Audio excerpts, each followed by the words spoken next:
యేసుక్రీస్తు శ్రేష్టమైన నామములో అందరికీ శుభాలు తెలియజేస్తున్నాను ప్రియులారా. మన పరిశుద్ధ గ్రంథంలో స్త్రీలకు ప్రస్తావించిన గ్రంథాలు, స్త్రీల గురించి ప్రస్తావించిన గ్రంథాలు రెండు ఉన్నాయి. అవి రూతు గ్రంథం ఒకటి, ఎస్తేరు గ్రంథం ఒకటి. ఈ నయోమి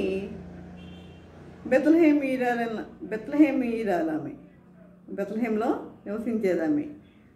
అయితే కరువు రావడం వల్ల ఆమె ఏం చేస్తుందంటే తన కుటుంబంతో ఏం చేస్తుంది, మోయబీల దేశానికి ఆమె వెళ్ళినట్లుగా మనం చూస్తాం. అక్కడ తనకున్న ఇద్దరు కోడళ్ళకి మోయబీలని ఇచ్చి పెళ్లి చేసింది.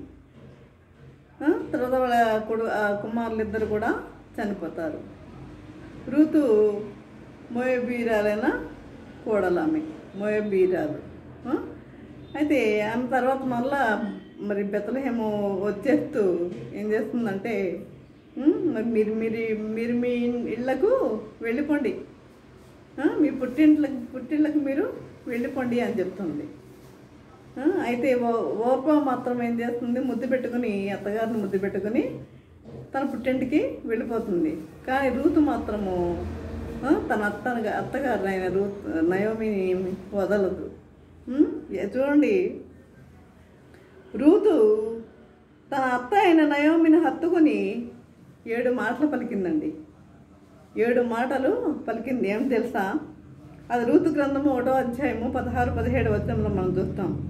నీవు వెళ్ళి చోటుకే నేను వచ్చేదను, నీవు వెళ్ళి చోటుకే వచ్చేదను, నీవు నివసించే చోటునే నేను నివసించేదను, నీవు నివసించే చోటునే నేను నివసించేదను. ఈ జనమే నా జనము, నీ దేవుడే నా దేవుడు. నీవు మృతి పొందు చోటునే నేను మృతి పొందేదను, నీవు మృతి పొందు చోటునే నేను మృతి పొందేదను. అక్కడనే పాతి పెట్టబడదను. మరణము తప్ప మరి ఏదైనాను నన్ను ప్రత్యేకించిన ఎడల యెహోవా నాకు ఎంతైనా కీడు చేయనుగాక. మరణం తప్ప ఏది కూడా నన్ను వేరు చేయలేదు అని నయోమి కోడలైన రూతు అత్తగారిని ఉద్దేశించి తగిన మాటలు 7 మాటలు. ఇవందరూ కూడా ప్రతి ఒక్కరూ గుర్తుపెట్టుకునేవారిగా ఉండాలి. గుర్తుపెట్టుకోవడమే కాదు కానీ ఆ విధంగా జీవించేవారిగా, వాక్యానుసారంగా జీవించేవారిగా మనము ఉండాలి. అత్త కొరకు ఈ మాటలు పలికిన రూతు చరిత్రలో ధన్యురాలుగా మిగిలిపోయిందండి. దేవుడి పరిశుద్ధ వాక్యంను దీవించును గాక. ఆమేన్.